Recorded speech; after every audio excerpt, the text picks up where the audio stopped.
Baalbek, au Liban, dans des contrées fort lointaines de ma Belgique natale, il y a des blocs de pierre qui sont plus lourds qu'un Airbus A380. Pour un peu clarifier les choses et mettre du contexte, un A380 vide c'est 276 tonnes, plein avec tous les chungus, l'essence, les bagages, le pilote, très important le pilote, c'est plus ou moins 575. Et là aujourd'hui je vais vous parler de blocs qui ont un poids qui monte jusque 1000 tonnes. Alors évidemment la question c'est que personne sait réellement comment ils ont été déplacés il y a des milliers d'années, parce que oui ça daterait d'avant la naissance de Jesus Christ. Et alors en plus juste pour la précision, il faut savoir que les blocs sont pas au sol, ils sont en hauteur. Il y en a qui disent que c'est des technologies oubliées évidemment, il y en a qui parlent d'ingéniosité surhumaine ou simplement on regarde pas les bonnes réponses. C'était peut-être juste des giga-romains sous prot qui tiraient comme des forcenés toute la journée. Alors pour commencer un peu de contexte historique, parce que c'est quand même un petit peu important et on aimerait bien garder ça correct. Historiquement correct. Alors Baalbek, c'était appelé Héliopolis à l'époque des Romains, les Big Romans. C'était un site antique majeur du Liban. Bah, hélas, le Liban actuellement, le niveau tourisme, tout ça, c'est pas tip top. J'espère que ça reviendra assez vite parce que c'est quand même vraiment magnifique. Alors, sur le site, on retrouve 3 temples, enfin les ruines de 3 temples, le temple de Jupiter, le temple de Bacchus et celui de Vénus. Mais ce qui nous fascine là-dedans, c'est pas vraiment les temples, ce sont les fondations de ceux-ci.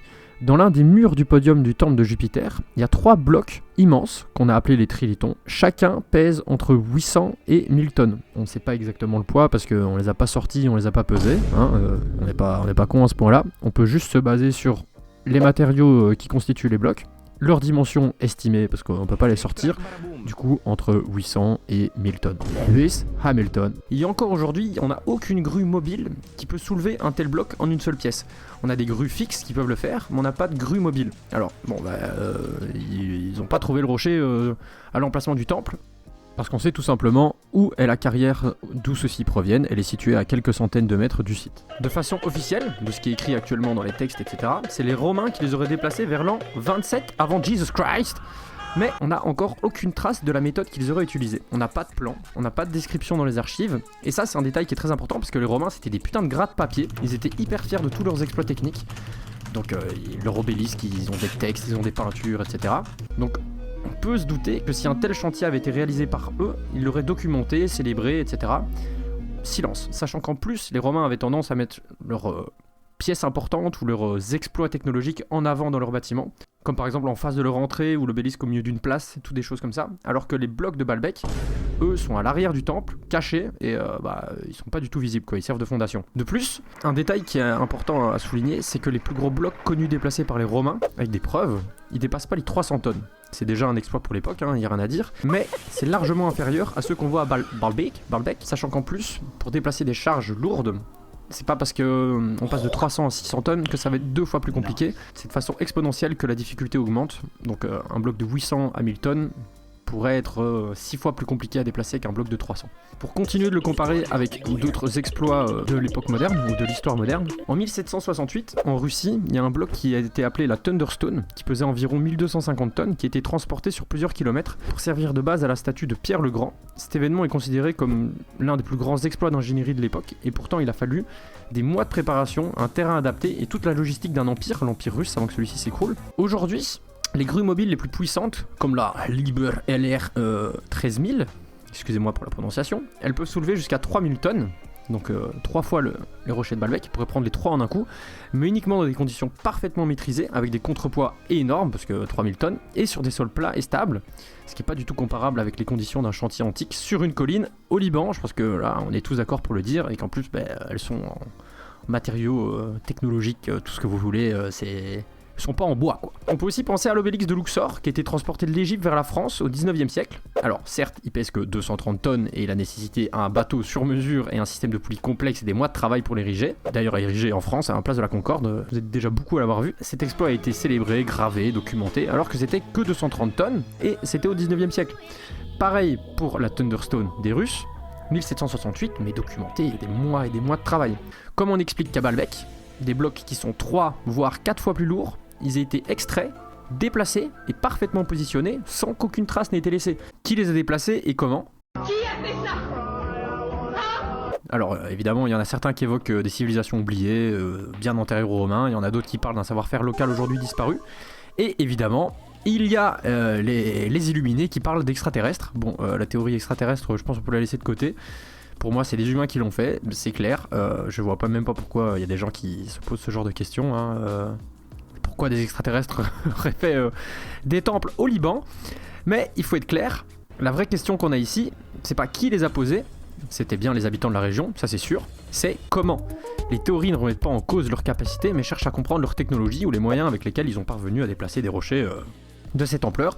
Et par exemple, si on arrive à comprendre cette question, ça pourrait aussi expliquer les pyramides et bien d'autres monuments qui restent à ce jour plutôt mystérieux, on peut le dire. Et je tiens quand même à préciser, parce que c'est un sujet qui est assez sensible dans le milieu de l'histoire et de l'archéologie, etc., c'est qu'il y a une vraie différence entre croire à tout et vouloir comprendre. Explorer ces mystères, c'est pas rejeter la science, c'est la pousser plus loin pour essayer de comprendre des choses qu'on ne connaît pas encore et j'adore la découverte en fait.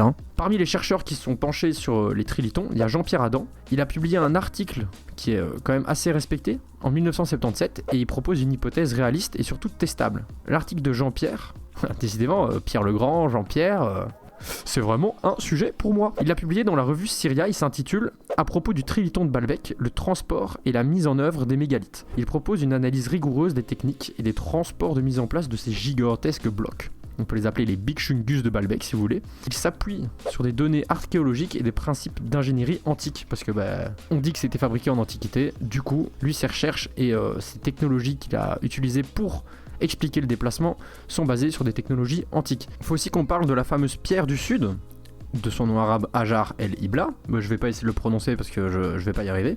Elle reste inachevée dans la carrière et elle témoigne de l'ambition des bâtisseurs. Elle est plus massive que les deux autres, elle pourrait atteindre les 1200 tonnes. L'auteur de l'article, Adam, Jean-Pierre Adam, il souligne que ces mégalithes, dans son article, ont souvent été entourés de mystères, certains attribuant leur déplacement à des techniques surhumaines ou extraterrestres. Donc déjà en 1977, il y avait des gens qui avaient des hypothèses sur des forces surhumaines ou extraterrestres. Alors, les hypothèses et les techniques qui sont avancées par Jean-Pierre Adam, ils reposent sur des méthodes plausible, basé sur les connaissances techniques des Romains de l'époque. Comme je l'ai dit avant, il va pas commencer à se baser sur des technologies d'autres civilisations, quoi, vu qu'actuellement, de ce qu'on sait, c'est les Romains qui auraient posé ces blocs. Pour l'extraction et les préparations de ceux-ci, les blocs, ils étaient probablement extraits à l'aide de coins en bois, qu'on enfonçait dans des rainures qu'on avait creusées auparavant ou qu'on avait taillées, et avec l'humidité, etc., les blocs auraient pété, donc fait des fissures. Ensuite, ils auraient été taillés sur place, donc peaufinés, et ensuite déplacés. Donc, pour le transport, on suppose l'utilisation de rouleaux en bois, de traîneaux et de systèmes de levier qui auraient permis de déplacer les trilitons, ou les Big Chungus de Baalbek. Mais aussi, il y a des routes spécialement aménagées et des rampes en terre battue qui auraient facilité leur acheminement, parce que les blocs sont en hauteur. Donc on peut imaginer qu'au lieu de simplement de les soulever une fois arrivés, mettre le sol au niveau de leur destination finale, et les faire avancer comme ça, et ensuite retirer la terre, ce serait plus simple. Pour leur mise en place, des dispositifs tels que des treuils, des poulies et des contrepoids combinés à une main-d'œuvre nombreuse et organisée, voire énorme, auraient permis de positionner les blocs avec précision. On parle de centaines et de centaines de personnes. Ces techniques, bien que rudimentaires comparées aux standards modernes, étaient efficaces et adaptées aux ressources disponibles à l'époque. C'est comme ça qu'ils ont fait pour déplacer tous leurs autres blocs. Alors, sa théorie pour le déplacement est-elle réalisable ? Oui, sa théorie pour le déplacement de mégalithes de Baalbek est techniquement réalisable, à condition d'avoir une main-d'œuvre massive, une organisation rigoureuse et des ressources matérielles bien mobilisées. L'Empire romain aurait très bien pu fournir tout ça, sachant qu'ils étaient très organisés, qu'ils avaient des légions, des architectes, des tailleurs, etc. Les points qui vont en faveur de son hypothèse et qui est jugée crédible par une partie de la communauté archéologique, je dis bien par une partie de la communauté archéologique, c'est les fameux rouleaux en bois pour déplacer des blocs sur des rampes en hauteur, ou des traîneaux en bois glissant sur des rails huilés ou sur des billes de bois, donc l'utilisation d'huile ou d'un autre liquide qui aurait pu lubrifier le sol pour déplacer des rochers, des treuils et des palans pour le levage, combinés à des rampes inclinées, comme on a parlé avant, et des contrepoids et leviers. C'est bien attesté dans d'autres chantiers romains, comme les aqueducs ou le Panthéon et plein d'autres bâtiments que les Romains ont fait. Autres points qui vont dans leur sens, c'est que, comme je l'ai dit avant, les Romains y disposaient de légions organisées et formées aux grands travaux, des architectes et des ingénieurs, les architecti, qui étaient capables de planifier des chantiers colossaux. Je pense que c'est plus approuvé pour les Romains. Il y a des exemples similaires. L'obélisque de Toutmotis III à Rome, comme j'ai dit avant, il est bien plus petit, mais il prouve qu'il maîtrisait déjà des charges énormes. Concernant les rampes et le terrain autour de Baalbek permettait, selon Adam, la création de rampes douces pour monter progressivement les blocs sans avoir à les soulever verticalement, ce qui rend l'opération plus réaliste. Vous imaginez, il faut la place pour des centaines, voire des milliers de personnes, ou des bœufs, ou quelque chose de musclé, full prot, parce qu'on parle de 800 Hamilton. Là où ça cloche un petit peu, c'est la taille exceptionnelle des blocs, parce qu'ils pèsent entre 800 et 1000 tonnes, c'est bien plus que tout autre bloc attesté par le transport des Romains, et on n'a aucun exemple archéologique direct, aucun plan, aucune gravure, aucun document décrit une telle opération à Baalbek. Donc on peut supposer que les Romains, ils auraient eu un peu envie de se la péter, déplacer des trucs plus gros que tout à l'époque. On peut supposer que vu que les Romains étaient assez prétentieux, ils auraient sûrement laissé des traces écrites. Là actuellement, on n'a rien retrouvé. Un autre point qui cloche un petit peu, c'est le temps et la logistique. Alors le déplacement d'un seul bloc aurait demandé des semaines si on est optimiste, voire des mois ou peut-être même des années avec des centaines d'hommes et un bois de qualité qui est assez rare au Liban parce que le bois le plus présent au Liban c'est le cèdre qui est un des bois les plus mous, je sais pas quoi, la famille des arbres, hein, on va appeler ça comme ça. Un autre truc à prendre en compte c'est les risques élevés d'accidents, d'affaissement de la route ou d'échec de la mise en place. Imaginez maintenant, ils ont fait la rampe, ils l'ont fait un tout petit peu trop faible, on se retrouve avec un bloc de 800 Hamilton qui s'écroule, qui tombe. Impossible de rebouger. Alors, la théorie de Jean-Pierre, elle est réalisable, plausible, et en plus, elle respecte les lois de la physique connues et elle est archéologiquement correcte. Elle démystifie leur transport sans faire appel à des hommes lézards ou des technologies surnaturelles ou l'Atlantide ou j'en sais rien. Mais ça reste une hypothèse parce qu'on n'a aucune preuve directe, on n'a pas retrouvé d'outils, pas de traces de rampe, pas de plan de chantier. Ce manque alimente encore aujourd'hui le débat et le mystère autour de Baalbek. Certains pensent que les trilithons seraient des blocs plus anciens et que les Romains auraient simplement construit par au-dessus et les auraient utilisés comme fondation pour avoir un site plus stable et en profiter parce que la zone est quand même sismiquement active, je pense qu'on dit. C'est pas spécialement impossible parce qu'on sait très bien que les sites religieux à travers le monde sont souvent construits au-dessus et construits au-dessus et construits au-dessus. Il y a des cas comme ça présents sur à peu près tous les continents et on peut simplement supposer que le bâtiment a été détruit ou c'était plus à la mode. Donc d'après moi, c'est une théorie qu'on peut envisager. C'est peut-être pas spécialement la plus pertinente, surtout avec tout ce qu'on vient de voir avant, mais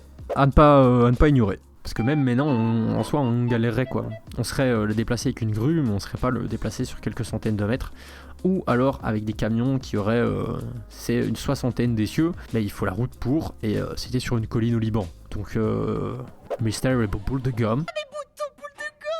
Si on devait conclure cette vidéo, est-ce que c'est une simple prouesse antique ou c'est un mystère irrésolu? Eh bien, je dirais que Baalbek nous rappelle que l'histoire c'est parfois plus étrange que la fiction. Parce que on commence à se rendre compte qu'en fiction il y a des trucs qu'on sait expliquer, mais déplacer des rochers de 800 à 1000 tonnes avec des technologies vieilles de plus de 2000 ans, actuellement on sait pas encore l'expliquer. Et si des techniques ont réellement existé, les redécouvrir, c'est pas spécialement rêver le passé, c'est juste mieux construire notre avenir. Parce que parfois... une vieille pierre soulève plus de questions qu'un satellite. Là, en l'occurrence, les satellites, on les comprend totalement, alors que c'est des boules de métal qui communiquent avec nous dans l'espace. Et déplacer un rocher de 800 tonnes il y a 2000 ans, mystère total. On a des idées, mais le contexte et le terrain nous laisse supposer qu'il y a quelque chose qu'on ignore encore. C'est peut-être un exploit oublié ou un mystère à percer. En tout cas, ça nous pousse à rester curieux et à essayer de comprendre ce qui s'est réellement passé et comment ils ont pu le faire. Si ce genre d'enquête vous a plu, n'hésitez pas à liker, commenter, débattre dans les commentaires, parce que c'est un sujet justement qui est intéressant et que tout le monde est ouvert vu que c'est le mystère. Si vous avez d'autres idées de mystères qui vous intriguent ou d'événements historiques particuliers qui méritent peut-être une enquête ou une tentative de debunk, n'hésitez pas à me les mettre en commentaire. Et on se retrouve bientôt pour une prochaine vidéo. Big Bebzo.